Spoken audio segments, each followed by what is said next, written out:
Assalamualaikum warahmatullahi wabarakatuh. Saudara-saudari yang dirahmati Allah sekalian, selamat malam dan salam sejahtera kepada semua. Bukan selamat malam hari ni, selamat pagi lah. Abang Edi Putra kat Facebook Zaid Zaini Waalaikumsalam. Saya main TikTok, YouTube saya masalah lah, bateri habis Waalaikumsalam. Moeng Mayan, Pak Tawi, Zaid Zaini, Saudagar Kejora, Mentari Kejora, Taufik, Papa Zam, Alung Samsul, Alpami, K, Pencinta Setia, siapa lagi? AJK Kedah, MS Fafar, Saiful Azran, Botak Mega, Kamal,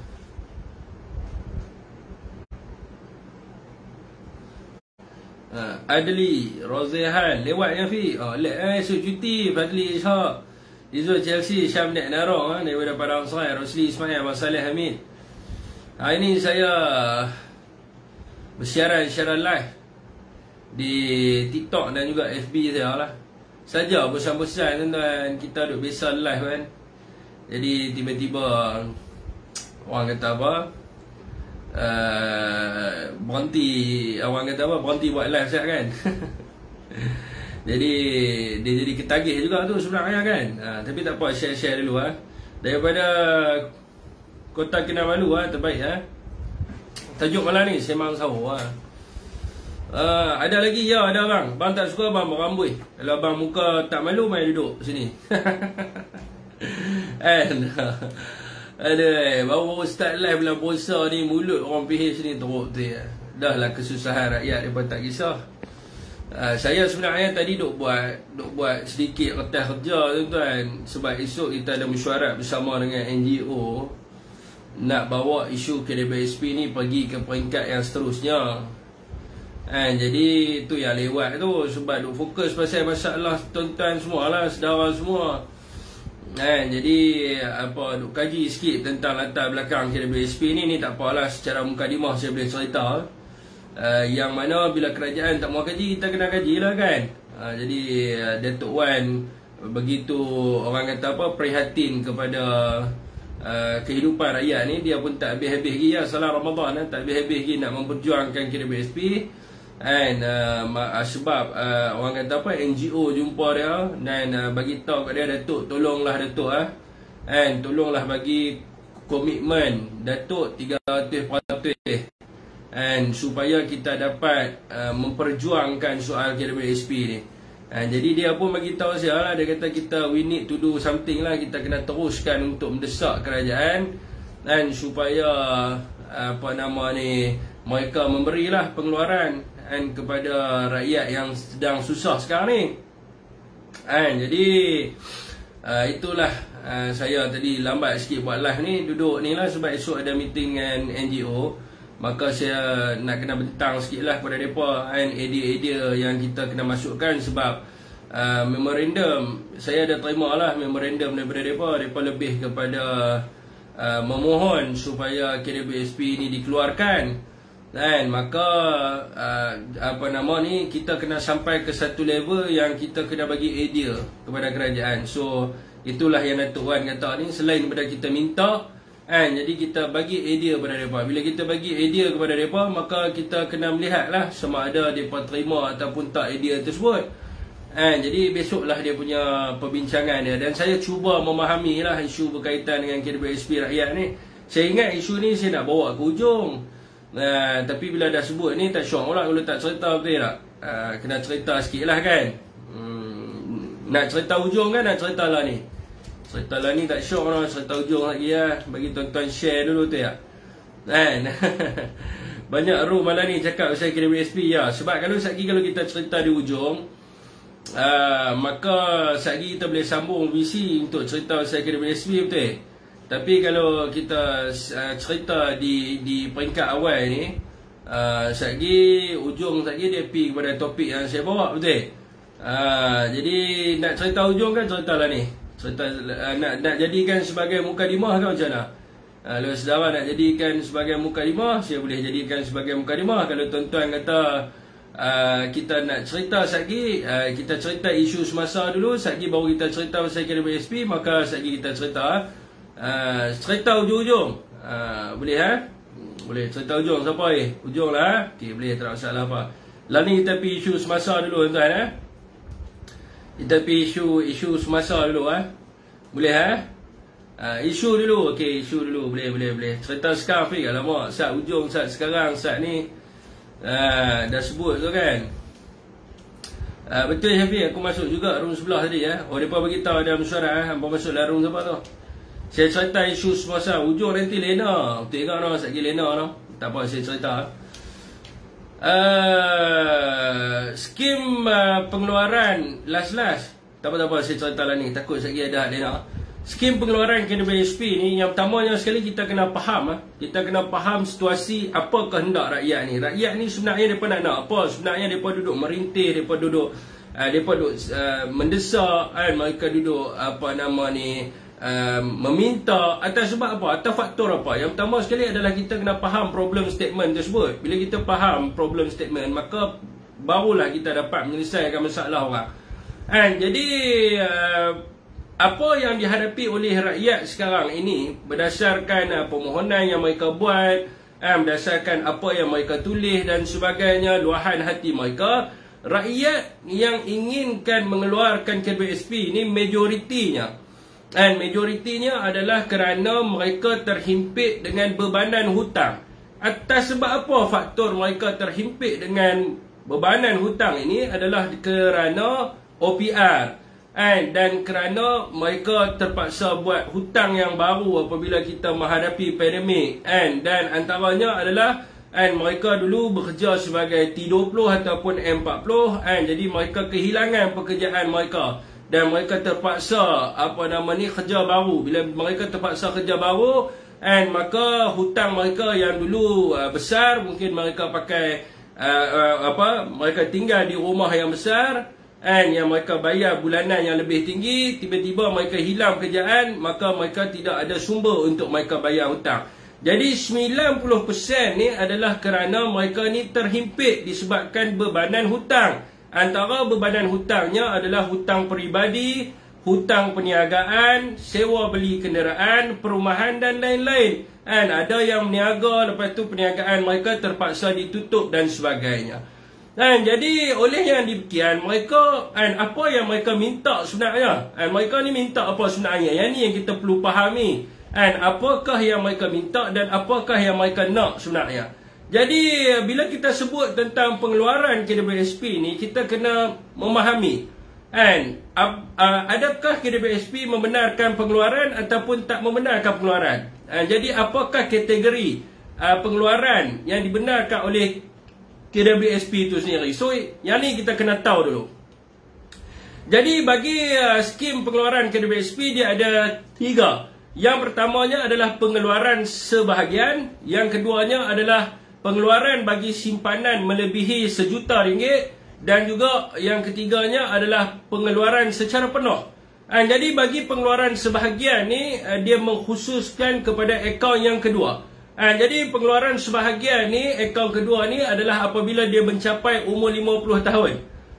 Yang keduanya apabila dia nak membiayai dia punya pendidikan, sama ada diri dia ataupun anak dia untuk pembiayaan pendidikan. Yang ketiganya adalah untuk dia beli ataupun dia bina rumah. Dia nak beli rumah, dia nak bina rumah, dia boleh guna pengeluaran sebahagian akaun 2. Yang keempatnya adalah untuk dia mengurangkan atau menyelesaikan baki pinjaman perumahan.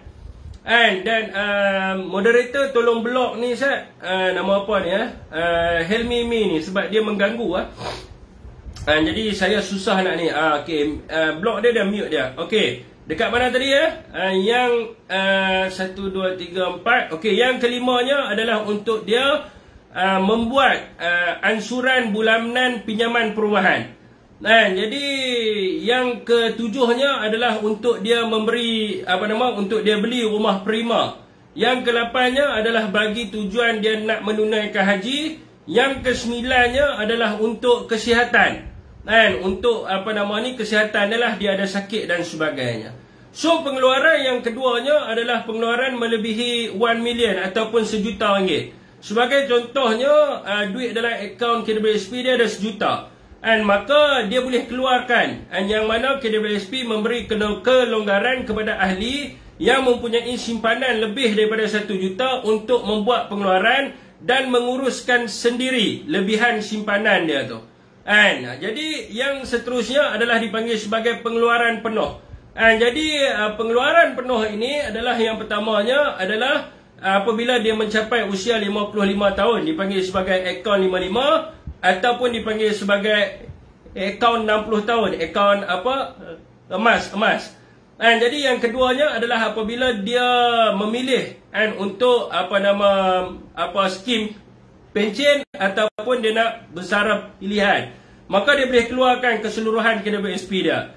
Yang ketiganya adalah dia hilang upaya fizikal ataupun mental. Yang keempatnya adalah dia meninggalkan negara. Dan yang kelimanya adalah apabila berlakunya kematian kepada pencarum.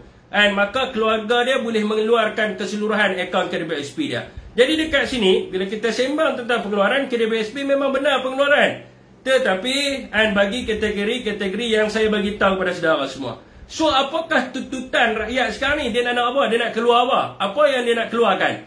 Jadi rakyat memohon untuk memperluaskan. Kalau kita tengok daripada 100% yang memohon, 80% mereka memahami tentang pengeluaran sebahagian akaun 2. Jadi apa yang mereka minta adalah mereka mengatakan akaun 2 mereka telah habis. Maknanya bila mereka sebut dalam permintaan mereka mengatakan bahawa akaun 2 mereka telah habis untuk mereka membayar sebahagian rumah, untuk mereka pergi haji, untuk mereka membiayai pendidikan dia punya keluarga dia dan sebagainya, maka akaun 2 dia telah habis. Maka dekat sini dia memahami bahawa ada pengeluaran akaun 2. Dan 80% daripada orang ni semua mereka tahu.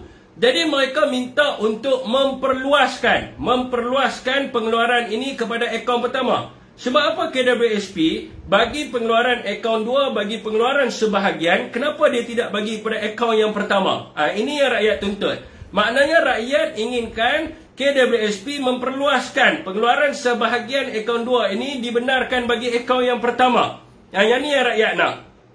Jadi dan mereka juga ada yang ada baki dalam akaun 2. Jadi mereka meminta juga untuk memperluaskan. Apabila KWSP menyebut bahawa bolehnya pengeluaran bagi menyelesaikan dipanggil sebagai pinjaman, makanya KWSP membenarkan pengeluaran untuk menyelesaikan pinjaman.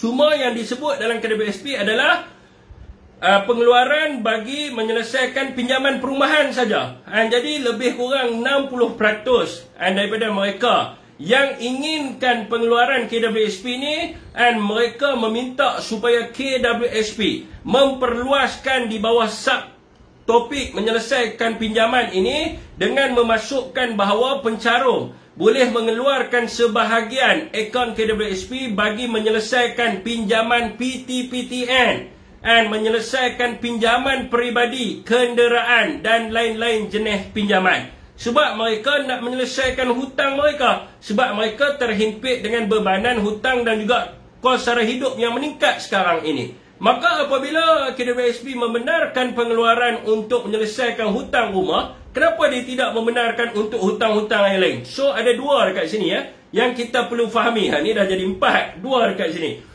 Ada dua kat sini. Yang pertamanya, mereka yang akaun 2 mereka telah habis. Maka mereka minta untuk pengeluaran sebahagian ini diperluaskan kepada akaun yang pertama supaya mereka dapat menyelesaikan pinjaman rumah mereka. Dan jadi yang kedua pula, akaun 2 dia ada. Dia masih ada duit dalam akaun 2 dia. Tetapi dia tidak boleh keluarkan sebab dia tidak termasuk di dalam kategori pengeluaran sebahagian yang dibenarkan oleh KWSP. Maka mereka meminta supaya diperluaskan maksud takrifan pinjaman ini tidak merujuk kepada perumahan sahaja tetapi dibuka secara meluas. Pinjaman kenderaan, pinjaman peribadi dan juga pinjaman PTPTN. Jadi ini yang mereka minta. Jadi cadangan yang diberikan oleh kerajaan adalah bukan untuk menyelesaikan masalah mereka. Sebab itu mereka marah. Sebab mereka yang mana tak mau dengar tu saudara tolong blok saja. Saya tidak ada masalah apa. Sebab orang nak membaca mesej, nak berinteraksi. Bila saya buat live, saya cerita tentang apa yang saya research, saya akan membaca apa yang saudara tulis, supaya saya boleh masukkan dalam research saya. So, jadi bagi mereka yang nak mengganggu dan tidak mau mendengar, lebih baik kita block mereka. Sebab apa? Bila saya nak membaca saudara punya pandangan, dia jadi agak bermasalah saya nak baca. Sebab dia banyak flood dengan benda-benda yang merapu dan dia mengganggu saya. Jadi moderator yang nak block, tak payah nak cari tak payah nak tanya, so hangpa block saja. Okey. Saya tak ada masalah untuk saudara nak block Okey Jadi saya nak menyampaikan pun susah. Okey saudara, jadi kerajaan dia tidak memahami apa yang rakyat nak. Jadi rakyat sebenarnya dia nak keluarkan KWSP itu untuk selesaikan beban hutangnya. Jadi yang mereka jadi marah sangat ni adalah apabila kerajaan mencadangkan supaya mereka buat hutang. Jadi bila kerajaan mencadangkan supaya mereka menghagar ataupun menggadai KWSP mereka ni dengan buat hutang kat bank, itulah yang mereka marah. Sebab mereka sekarang ini merasakan kehidupan mereka itu sangat terhimpit, saudara. Dan sebab mereka rasa kalaulah aku tak ada hutang, maka aku boleh belanja lebih untuk makan, untuk anak sekolah. Tapi masalahnya sekarang ni hutang aku. Dan hutang yang aku ada mengecilkan pendapatan aku, yang aku tak boleh nak bagi anak aku, anak yang semakin membesar, yang perlukan perhatian yang lebih, yang perlu masuk tuition pun semua tak boleh. Sebab mereka terpaksa berbelanja pendapatan mereka untuk nak menyelesaikan hutang. Ini masalah rakyat sekarang ni yang kerajaan tak faham. Dan maka cadangan yang diberikan oleh kerajaan nampak sangat tak relevan. Bila tidak relevan, itulah yang menyebabkan rakyat marah dan sebagainya. Dan ada rakyat yang terpaksa berhadapan dengan kebangkrapan, di mana aset mereka ini terpaksa dilelong. Dan kerajaan seolah-olah memberi jawapan kepada mereka adalah mereka boleh mengeluarkan duit itu pada usia 60 tahun. Kenapa nak risau? Tak perlu risau. 60 tahun nanti anda ada duit, anda boleh bawa keluar duit anda. Sekarang tak payah bawa keluar. Tapi di saat rakyat sekarang ni duk kata, rumah aku nak kena lelong, duit aku ada, persepalah kerajaan tak mau bagi aku keluar. And so, jawapan yang dibagi oleh kerajaan itu adalah tidak relevan. Sebab apa? Harga rumah yang dibeli pada waktu sekarang ini tidak sama dengan harga yang apabila pencarum-pencarum ini sudah mencapai mencapai usia 60 tahun. Kerana berlakunya peningkatan harga dalam hartanah. Dan jadi mereka nak menyelamatkan aset mereka sekarang, bukan apabila mereka berusia 60 tahun baru mereka nak cari rumah baru dan sebagainya. Jadi langkah ataupun penyelesaian yang diberikan oleh kerajaan sekarang ini nampak sangat tidak betul sekali dan menafikan hak rakyat yang susah dan sangat memerlukan sekarang ini. Jadi saudara, dia ada pelbagai kaedah. Dan kalau kita cerita, ada orang yang cakap bahawa bila keluar duit KWSP, maka caruman dia akan kurang dan sebagainya. Daripada kita buat hutang, saudara, dia ada pelbagai kaedah yang lain. Antaranya adalah untuk meningkatkan semula caruman KWSP. Di dalam akaun pencarum ni, bagaimana dia punya kaedah dia? Ni saya punya otak lah kan. Bagi pandangan sikit lah. Kalau kerajaan tak mampu nak fikir.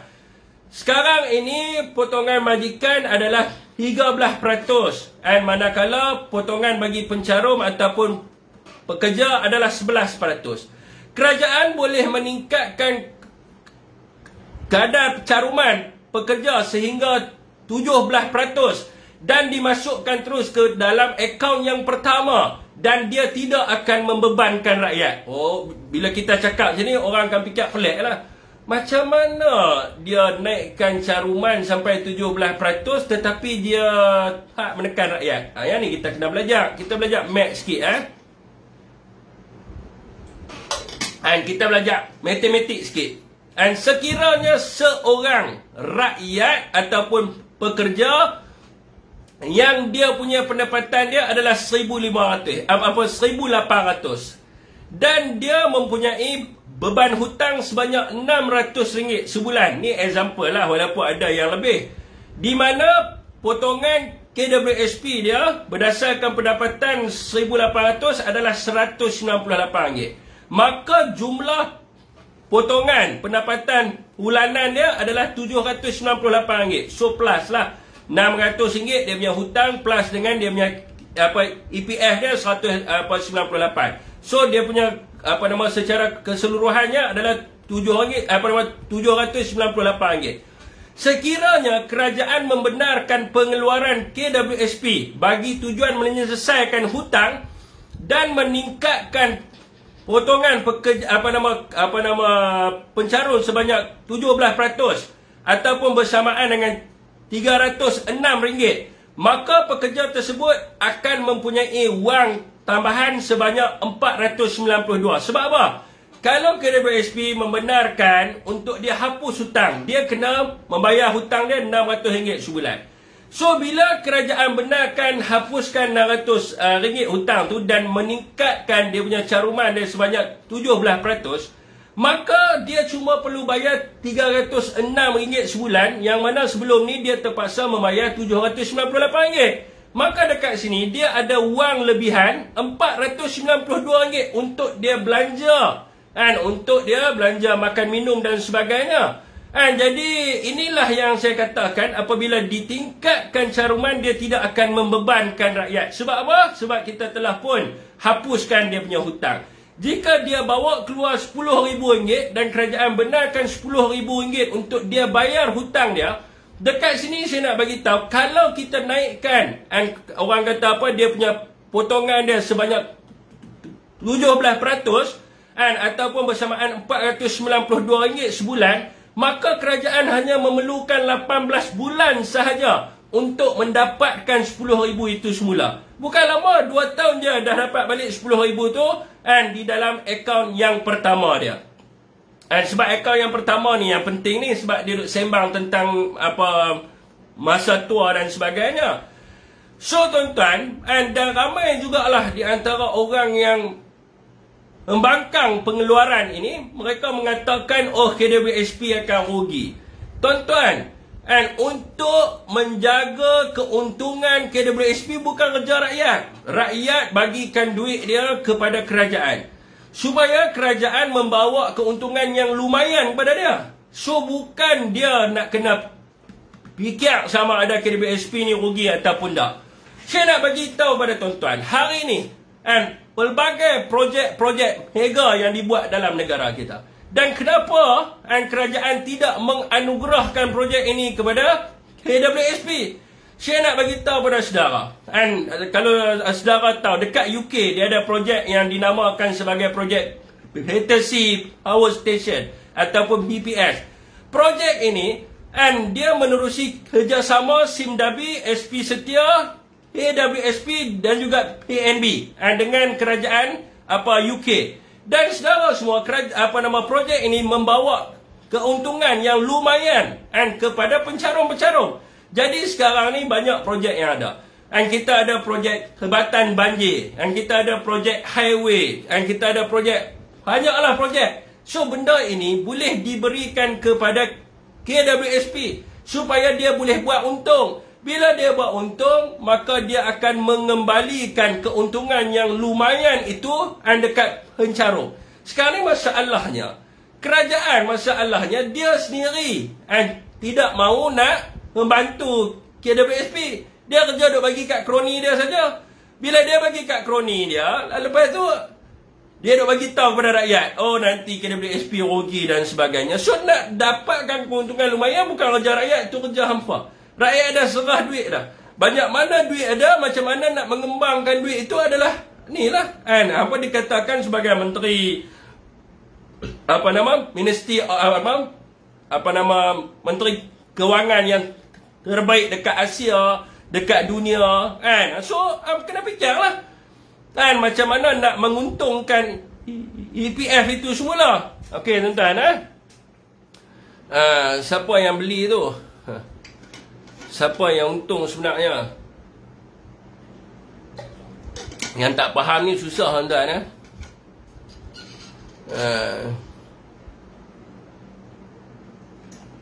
Okey tuan-tuan, yang ni mungkin saya akan bawa lah angkat dalam meeting bersama dengan NGO besok. Dan saya harap lah mereka bersetuju dengan apa yang saya cadangkan ni untuk dimasukkan ke dalam memorandum mereka. Dan sebab apa? Saya rasa apa yang perkiraan yang saya buat berdasarkan laporan kedudukan kewangan EPF sekarang ni, ada kemampuan untuk buat benda tu. Dan supaya rakyat boleh nak menyelesaikan hutang mereka. Dia masalah sekarang ni, rakyat sekarang ni masalah dia hutang tuan-tuan. Semua orang masalah hutang.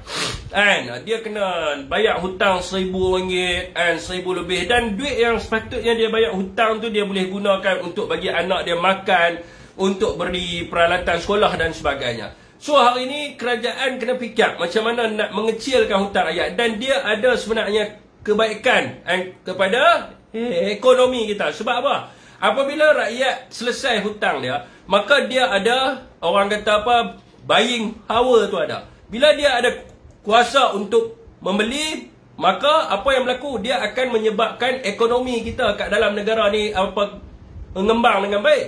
So sebab itulah kita kena memastikan rakyat kat dalam negara kita ni dia ada kuasa untuk membeli dan sebagainya.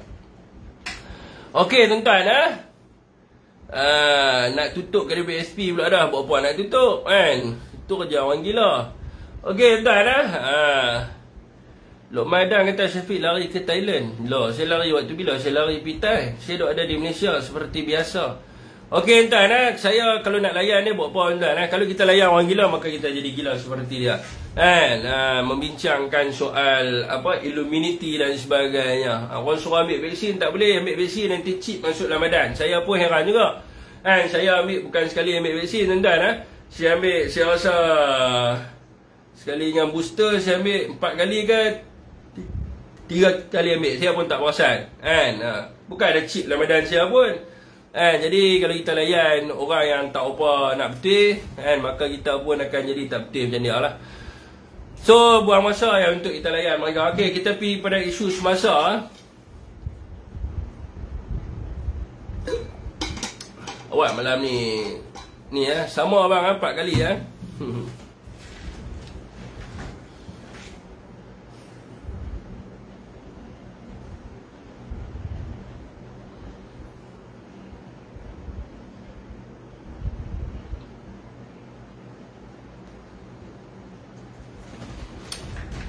Okey tuan-tuan, toksik jangan layan ya. Yang toksik jangan layan. Okey, ini adalah berkaitan dengan isu semasa Zainab Muhammad Saleh. Saya rasa semua orang kenal dia. Semua orang kenal dia siapa Zainab ni. Dan hari ini dia mengeluarkan kenyataan. Dia memohon supaya menteri iaitu Rafizi Ramli memohon maaf kepada dia. Jadi tuan-tuan, di dalam kenyataan dia yang dilaporkan oleh Berita Harian dan juga Malaysia ini saudara semua, dia mengatakan bahawa dalam kempen pilihan raya ke-15, saya rasa semua orang pun pernah dengar benda ni, Rafizi Ramli menjaja cerita seolah seorang menteri pada waktu itu mantan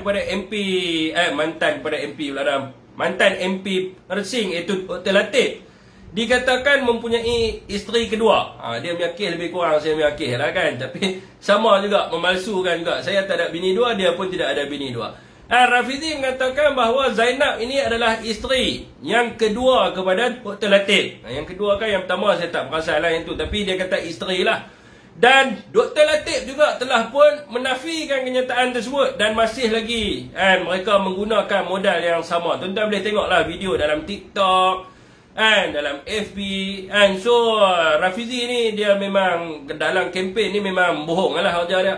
Jadi di dalam kenyataan dia, dalam ucapan dia, dia mengatakan Zainab ini adalah isteri nombor 2 kepada Dr. Latif dan juga proksi. Dia tambah, dia kata isteri dan juga proksi kepada Dr. Latif dalam menyelewengkan dana kerajaan melalui kontrak pertahanan yang berkaitan dengan pembinaan kapal LCS. So video ini semua orang nampak, semua orang tengok video ini. dan memberi kesan yang sangat besar kepada pengundian rakyat Malaysia, tuan-tuan. Dr. Latif telah pun menafikan perkara itu, dan pegawainya, saya tak perlu sebut dia punya nama dia, telah pun membuat laporan PDRM. Namun Rafizi masih lagi meneruskan fitnahnya, seolah-olah perkara itu adalah benar dan apa yang diungkapkan oleh Rafizi itu adalah benar dan diterima oleh rakyat sebagai kebenaran. Rafizi berjaya dalam memanipulasikan pemikiran rakyat apabila Pakatan Harapan menang 82 kerusi parlimen melalui fitnah-fitnah dan juga pembohongan yang telah pun dilemparkan oleh Rafizi Ramli ini sepanjang PRU ke-15. Jadi kalau kita tengok saudara semua, pada PRU ke-15 mereka sering menyebut berkenaan dengan LCS dan sebagainya dan mengaitkan Dr. Latif, Zainab dan sebagainya dalam skandal rasuah dan sebagainya. Hari ini seorang wanita, wanita yang lemah, yang difitnah oleh Rafizi ini, iaitu Zainab ini, telah pun hadir untuk menuntut permohonan maaf daripada Rafizi Ramli melalui peguamnya. Dan dia memberikan tempoh, tak silap saya, seminggu ke 24 jam untuk Rafizi memohon maaf kepada dia, dan berjanji tidak akan lagi menerbit, menulis ataupun mengeluarkan kenyataan yang serupa, serta membayar ganti rugi yang munasabah atas fitnah yang telah pun dilemparkan oleh Rafizi Ramli. Jadi saudara, kenapa saya menceritakan berkenaan dengan benda ni? Saya bukan nak membela Zainab ni. Saya tak bela dia. Tapi sebab apa saya cerita benda ni? Saya cerita benda ni adalah mungkin Zainab akan mendapat hak dia. Mungkin dia akan mendapat kebenaran bagi diri dia sendiri. Tetapi dengan fitnah dan pembohongan yang telah dibuat oleh Rafizi ini telah pun menyebabkan rakyat tersalah pilih. Rakyat yang percaya dengan fitnah yang dilemparkan dan juga pembohongan daripada Pakatan Harapan ini, mereka tersalah membuat pilihan semasa PRU ke-15. Saudara semua, lagu masa PRU ke-15 adalah hoi hoi ahoi. Hoi hoi ahoi dalam lirik itu juga ada menyebut berkenaan dengan LCS ini. Yang disentuh dalam lirik lagu tersebut, dan mereka mengatakan apabila mereka memerintah, mereka akan menyelesaikan skandal ini dan akan mendahulukan siasatan ataupun pendakwaan berkaitan dengan skandal ini, yang akan apabila Pakatan Harapan memerintah, mereka akan membuat dengan telus, dengan seadil-adilnya dan sebagainya.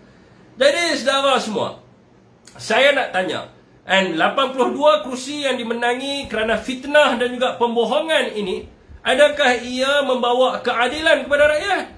Maka ia tidak membawa keadilan kepada rakyat, dan majoriti hari ini rakyat tersiksa. Rakyat merana kerana pilihan yang tersalah mereka buat kerana mereka mempercayai apa yang diperkatakan oleh Rafizi, apa yang diperkatakan oleh kepimpinan daripada Pakatan Harapan dan sebagainya. Tuan-tuan, kalau kita sebut tentang LCS, rakyat memerlukan penjelasan berkaitan dengan skandal LCS. Saya nak ungkap di sini saudara semua. Pada 11 Ogos tahun lepas, semasa PRU 15, dilaporkan oleh orang kata apa, berita tempatan. Ada banyaklah berita harian, Esro Awani dan sebagainya, yang bertajuk kertas siasatan LCS telah pun lengkap, dan SPRM menyaran Jabatan Peguam Negara menuduh beberapa individu. Di dalam kenyataan ini, pihak SPRM mengesahkan bahawa kertas LCS telah pun lengkap pada 11 Ogos tahun 2022. Dan pihak SPRM turut mengesahkan adanya penyelewengan pengendalian projek pembinaan LCS, di mana dikatakan kertas LCS ini telah pun dikemukakan kepada Jabatan Peguam Negara untuk tindakan yang selanjutnya. Ini pada bulan Ogos tahun lepas saudara semua. Namun semalam lah, saya sebut di sini hari ini, tapi semalam 24 hari bulan 3 tahun 2023. Semalam Menteri, iaitu Menteri di Jabatan Perdana Menteri Undang-Undang dan Reformasi Institusi, Datuk Seri Azalina Osman Said, Dan di dalam kenyataan yang dikeluarkan oleh Berita Harian yang bertajuk Siasatan LCS masih berjalan. Beliau berkata siasatan ke atas kes projek pembinaan LCS oleh SPRM masih berjalan. Beliau turut mengesahkan bahawa ada pendawaan yang telah dibuat ke atas bekas Panglima Tentera Laut Diraja Malaysia. Dan dengan 3 pertuduhan di bawah Seksyen 409 Kanun Kesesaan pada 18 Ogos tahun lepas. Namun, Menteri ini, Datuk Seri Azalina Osman, dia mengatakan ada lagi kertas siasatan yang masih berjalan dan masih belum lengkap. Walaupun kenyataan, kalau kita tengok yang dikeluarkan SPRM pada tahun lepas dengan sekarang ini, dia punya rentaknya ataupun dia punya bunyi dia berbeza. Tapi apa yang penting, rakyat ingin tahu, orang kata apa ni, siapakah yang dipanggil oleh pihak SPRM untuk disiasat berkenaan dengan skandal melibatkan berbilion-bilion wang rakyat. Kita tidak mahu apabila kes berkaitan dengan rasuah ini hanya nama penjawat awam saja yang didedahkan dan memberi reputasi ataupun imej yang tak baik. Selalunya bila sebut anggota PDRM, anggota TLDM, anggota SPRM yang melibatkan rasuah dan sebagainya.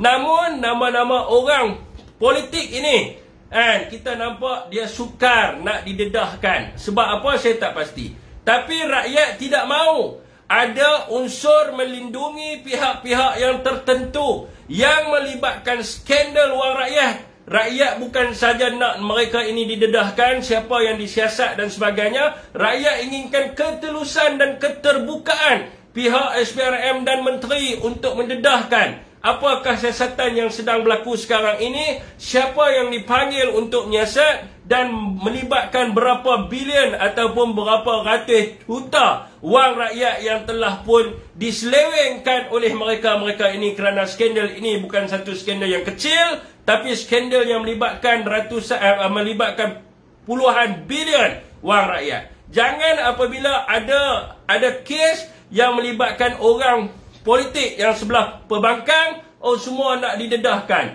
dilaporkan. Walaupun kes itu adalah kes yang melibatkan sumbangan dan kes yang sebagai contohnya kes yang melibatkan Tan Sri Muhyiddin Yassin, walaupun dia tak ambil duit masuk dalam akaunnya dan digembar-gemburkan seolah-olah Tan Sri ini mencuri duit masuk dalam akaun dan sebagainya. Dan begitu juga lah kes sebagai contohnya kes Wan Saiful Wanjan yang dikatakan dia meluluskan projek dan dialah yang menganugerahkan projek yang orang kata apa, projek Bumi Putra ni dekat orang bukan Melayu dan sebagainya. Semua fitnah-fitnah ini dilemparkan bagi tujuan nak berpolitik semata-mata. Tetapi hakikat yang sebenarnya, kes yang sebenarnya dirahsiakan dan seolah-olah disembunyikan.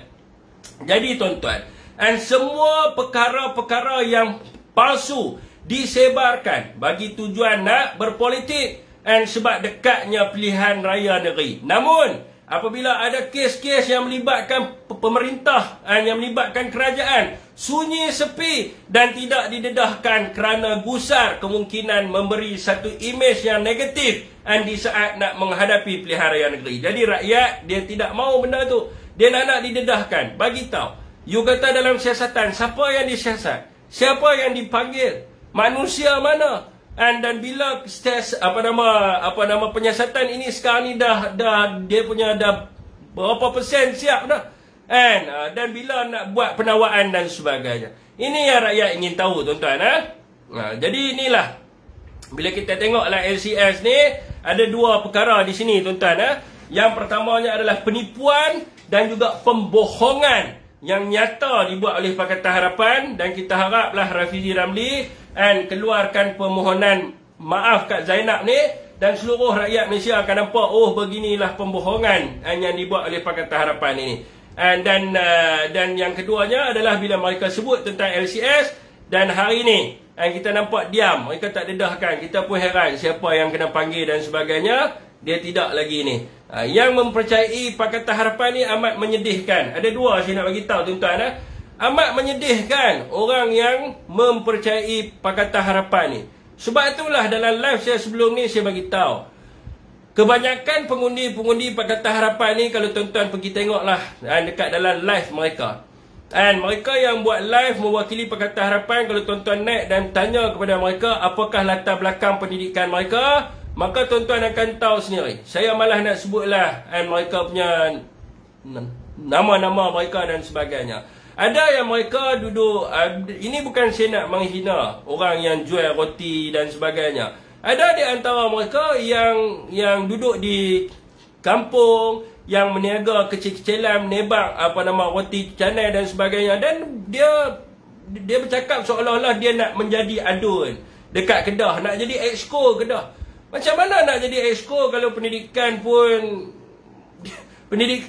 saya pun universiti mana keluar pun kita pun tak tahu. And ada di antara mereka yang saya malah nak cakap lah tuan-tuan, sekali orang kata saya hina kan. Saya bukan nak menghina di bulan Ramadan ni, tapi inilah hakikatnya. Sebab kebanyakan yang menyokong Pakatan Harapan ni, mereka tidak mempunyai latar belakang pendidikan yang baik. Itu macam jugalah yang pen tu pen, yang rajin nak main masuk lalah kita, yang Terengganu tu.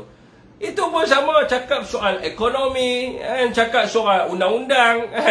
Bila kita pergi cek, belajar apa? Apa pun tak ada, tuan-tuan. Jadi inilah. Jadi bila mereka tidak mempunyai latar belakang pendidikan yang baik, mereka ni di kalangan orang-orang yang dia punya otak dia lemah, duduk di peringkat rendah dan sebagainya, maka mereka ni selalu akan terpedaya dengan orang kata dengan pembohongan dan juga propaganda yang dibuat oleh pemimpin Pakatan Harapan, dan mereka ni dia senang nak percaya. Sebab kalau orang yang ada level pendidikan yang tinggi, apa yang dia buat, bila dia dengar something, apa yang dia buat, tindakan pertama dia, of course lah, dia akan menyemak fakta tersebut. Ini yang kita sebut tentang fakta, ataupun fakta. Yang kita sebut tentang fakta. Bila kita sebut tentang fact, dia mesti ada source of reference. Dia mesti ada dekat mana kita punya rujukan kita. Dan dekat mana dia punya material, fakta tersebut. Jadi bagi mereka ni, bila mereka sebut, bila orang yang tak ada latar belakang pendidikan yang baik ni, minta maaf tuan, bila kita sebut tentang fakta, dia pun cakap, saya cakap fakta. Saya cakap fakta. Bila kita minta rujukan, marah. Itu ada macam seorang di Terengganu tu kan, selalu marah saya. Menggunakan bahasa yang kesat, hina saya dan sebagainya. Saya kata, saya tanya fakta. Bila you sebut tentang, you rajin sebut tentang, ini faktanya, ini faktanya. Dekat mana fakta tu, bagi rujukan kita nak baca. Jadi ini adalah biasa tuan-tuan. Kita perlu mengharapkan supaya di masa depan Malaysia, pendidikan mana saya best student keluar daripada Universiti Malaya, CGPA 3.76. Saya berbangga, saya buat live di sini, saya mendapat dekan bukan sekali, 4 kali din. Jadi saya bercakap pun orang tak heran lah. Jadi bagi orang sebelah Pakatan Harapan tu, mungkin kita perlu melihat kembali lah siapa dia ni untuk kita dengar. Okey tuan-tuan, itulah biasa kita mengharapkan tuan-tuan. Jadi kepada ibu bapa, kena pastikan supaya anak-anak semua masuk dalam universiti, belajar di peringkat universiti, dan supaya tidak menyokong kepada Anwar Ibrahim, tidak menyokong kepada Pakatan Harapan. Sebab majoriti yang keluar daripada universiti tidak akan menyokong. Sebab itu kalau tuan-tuan tengok, siapa yang duduk di Pakatan Harapan itu, level pemikirannya sangat rendah, dan mereka ini tidak tahu menilai langsung keadaan sekarang ni. Tuan-tuan, saya nak teruskan. Jangan marah. Saya cakap benda yang betul. Saya mencakap benda yang betul. Okey, ni saya punya Ratu Naga dah masuk sini, Queen Dragon. Sekejap lagi kat Ratu kita akan ni. Saya minta maaf. Saya cakap ni fakta yang sebenar. Saya berdasarkan fakta. Siapa yang mengundi PKR, apakah level mereka ni. Saya minta maaf kalau anda terasa anda sambung belajar. Boleh sambung belajar. Saya sambung belajar. Umur saya pada waktu itu, saya masa 2009, umur saya 19 tahun. Lepas tu saya masuk PDRM, saya dah kahwin. Umur saya 19, saya kahwin. Tapi saya ada keazaman untuk sambung belajar. Umur saya 27 ke 28, saya sambung belajar lagi sekali. Dia kalau tuan-tuan rasa macam aku ni bodoh lah sokong Pakatan Harapan, aku ni pemikiran aku rendah kan. Jangan rasa down. Maka pergi sambung belajar. InsyaAllah bila sambung belajar, anda takkan undi PH, anda akan undi Perikatan Nasional. InsyaAllah saya beritahu, minta maaf, saya beritahu benda ni benda yang sebenar. So anda kena terima realiti lah. Okey bukan saya nak tipu, benda ni realiti.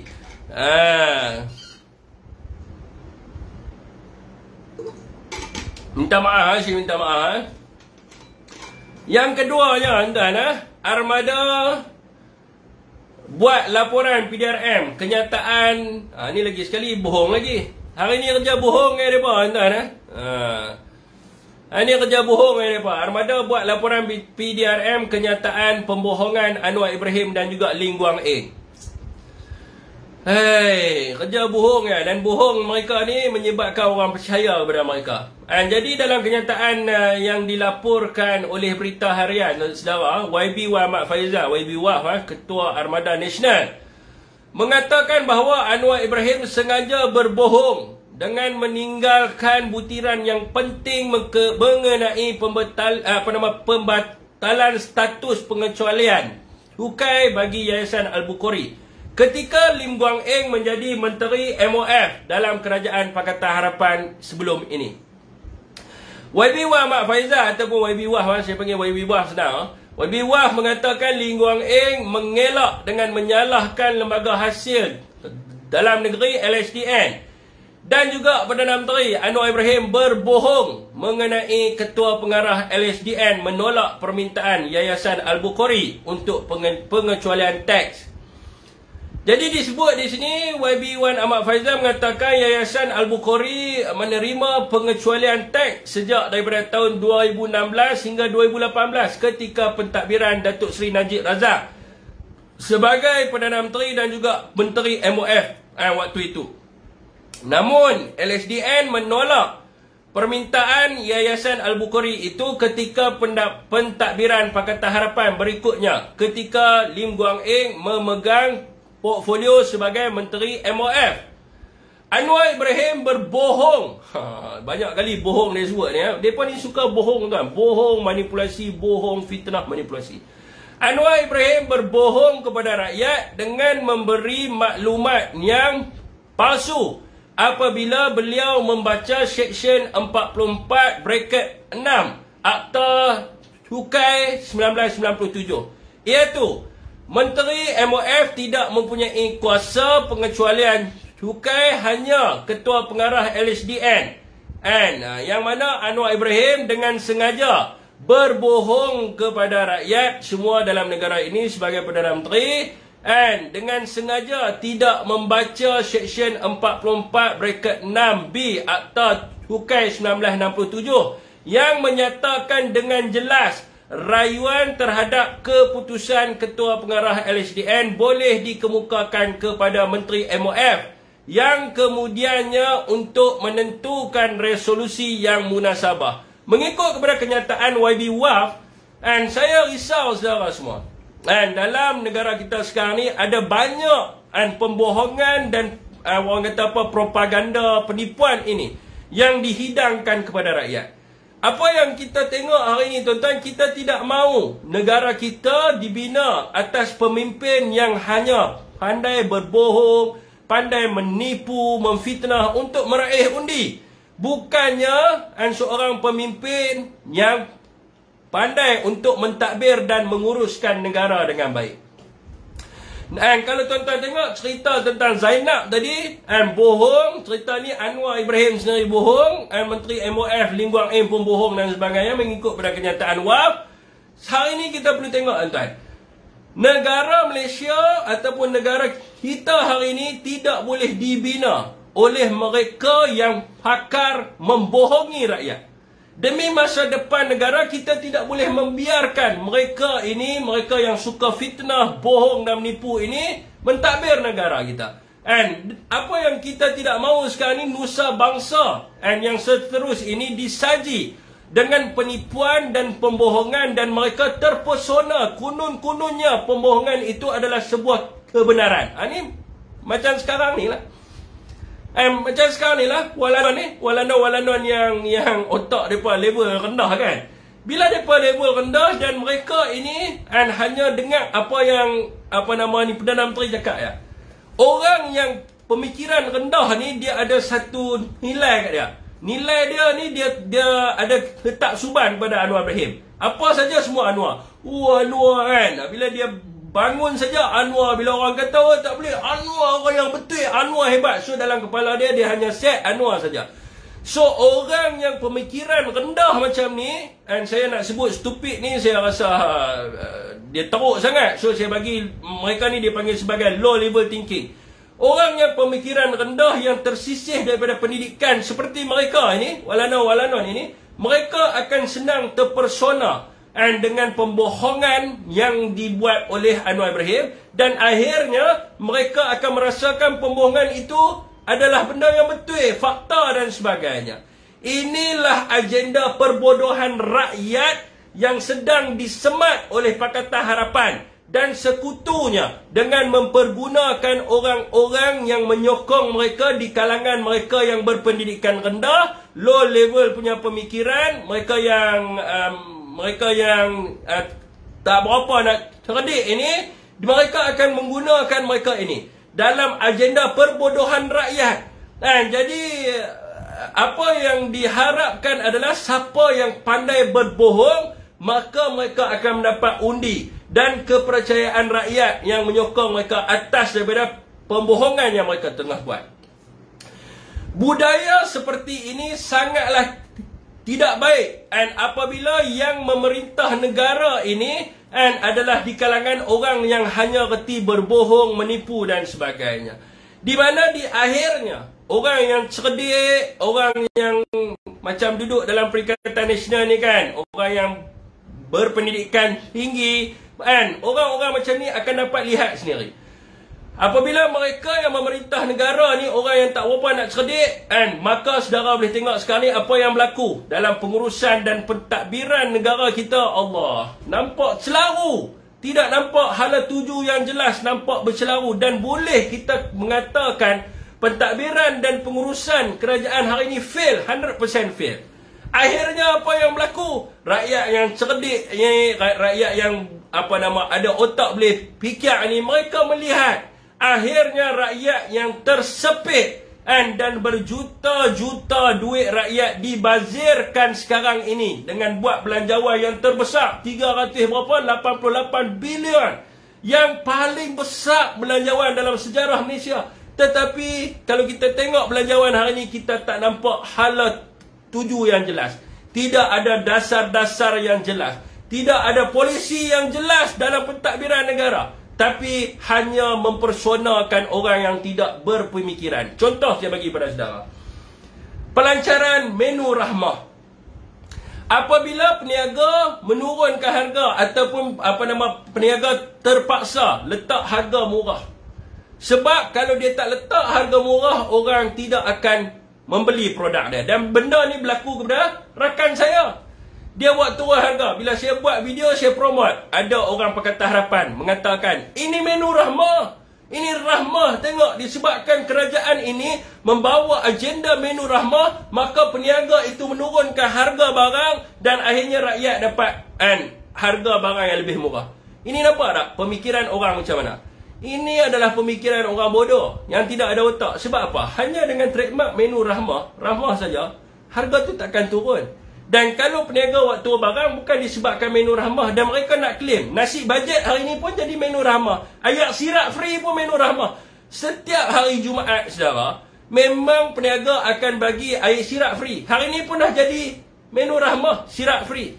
Dan dekat Global Ikuan bagi makanan free setiap hari Jumaat. Sedangkan Global Ikuan ni bukan ada kaitan dengan menu rahmah. Mereka claim, mereka kata ini adalah menu rahmah, sebab tu dapat makanan free. Semuanya menu rahmah. Sebab apa? Sebab otak mereka tak cerdik. Kalau mereka cerdik, mereka akan fikir harga barang akan turun apabila bukan kerajaan mengumumkan menu rahmah, tetapi apabila harga ayam murah, harga telur murah, harga sayur murah, maka harga akan jadi murah. Bukan sebab menu rahmah, barang murah. Jadi nampak, bila kita yang berfikiran begini nak sembang dengan orang yang macam ni, mana kita boleh sembang. Tapi orang yang duduk level knowledge dia takat ni, dia akan sedar. Yang mengatakan orang yang duduk level takat ni merapu saja. Okey tuan-tuan, tu example yang saya bagi nak menunjukkan kebodohan penyokong Pakatan Harapan. Nak membuktikan bahawa yang menyokong PH ni adalah semuanya di antara orang yang level pemikiran dia rendah. Okey tuan-tuan, Jadi tuan-tuan, budaya ini tidak boleh dibiarkan. Inilah yang berlaku dalam negara kita sekarang ini, yang mana pembohongan demi untuk meraih undi ini dibuat. Bukan sahaja daripada sudut pilihan raya, sampai mereka takbir kerajaan pun. Walaupun mereka tidak tahu nak menguruskan kerajaan dengan baik, mereka akan sentiasa berbohong untuk nak bagi mereka-mereka yang low level ni akan merasakan mereka ni nampak ketaksuban pemimpin mereka dan sebagainya. Jadi tuan-tuan, pembohongan yang diulang-ulang ini akan menyebabkan orang ini percaya dan lekat ke dalam minda mereka. Adakah saya nak tanya, tidak serikkah rakyat dibohong dan dikencing oleh pemimpin kerajaan hari ini? Dan hari ini saya nak tanya, adakah anda tidak merasa kesian dengan ekonomi hari ini yang menekan semua orang? Bursa Malaysia jatuh dengan merudu. Banyak rakan-rakan kita yang berniaga kecil dan sederhana terpaksa tutup perniagaan mereka. Dan ada sahabat-sahabat yang hilang kerja dan sebagainya. Sampai bilakah rakyat Malaysia nak terpersona dengan pembohongan dan pencitraan politik semata-mata? Kenapa rakyat tidak boleh menjadi matang dengan melihat sendiri dan mengkaji adakah apa yang mereka katakan ini adalah benar ataupun tak? Kenapa rakyat tidak boleh melihat sendiri? Kenapa rakyat tidak boleh menilai mereka-mereka ini sekarang ini mentadbir negara dengan baik, ataupun mereka sedang merosakkan dan memusnahkan negara kita? Jadi saudara-saudara semua, saya haraplah pembohongan-pembohongan ini, tuan-tuan kena matikan pembohongan ini. Dan cerita kepada rakyat soal ekonomi, cerita kepada rakyat kos sara hidup. Dan kita kena pastikan rakyat serik dengan cara berpolitik, bohong, fitnah sebagai ini. Supaya apabila berlakunya pilihan raya, rakyat memilih seorang pemimpin yang berkualiti untuk mentadbir negara kita. Bukan untuk kita tuan-tuan, untuk masa depan kita, anak-anak kita, cucu kita, masa depan mereka ni. Kalau kita ambil orang macam ni tengok Rafizi ni kan, orang yang fitnah dan sebagainya. Sebelum ni kata nak turunkan harga kereta Myvi, itu boleh turun, ini turun. Dan sekarang ni apa jadi? Sekarang ni apa jadi saudara? Sekarang ni orang nak beli kereta pun orang tak mampu. Teruk gila ekonomi sekarang ni. Jadi saudara semua, saya haraplah kita yang duduk di PN ni, yang level pemikiran kita ni lebih hebat lagi daripada orang PH, kita kena bagi penerangan kepada mereka. Kena bagi tahu kepada mereka. Kadang-kadang orang ni bila dia duduk di peringkat hadika, dia takkan memahami situasi yang berlaku. Jadi kita kena pergi bagi tahu mereka. Kita kena habaq kat dia. Ada yang nama dia apa? Kita kena pergi bagi tahu kat dia. Awang, hang dengar cakap aku awang. Hang duduk di kampung sana, hang tak tahu apa berlaku. Awang, hang dengar ni, hang undi Anwar Ibrahim ni, apa Anwar bagi kat hang. Sebab mereka ni tuan-tuan, mereka tidak sedar. Yang mereka tahu Anwar Ibrahim. Last kali yang masalahnya adalah ni lah. Saya sendiri, rakyat-rakyat yang level dia punya pemikiran dia lebih tinggi ni akan jadi masalah disebabkan oleh yang memenangkan Anwar adalah orang-orang yang level pemikiran dia rendah dan mudah terpercaya dengan pembohongan yang dibuat oleh Anwar Ibrahim. Okey tuan-tuan, Weh, Leslie nak masuk. Okey, sekejap minta maaf Leslie. Okey saudara, di FB saya rasa saya stop dulu. Audio boleh bagi semua kumpulan atau lebih pendengar nanti dia sembangkan. Okey, sekejap dulu aku nak live dekat FB Ustaz lepas tu buka. Okey, semua wabillahi taufiq wa hidayah. Assalamualaikum warahmatullahi wabarakatuh. Siapa yang duduk kat FB tu yang nak dengar kita bisi dan sebagainya, boleh mai kat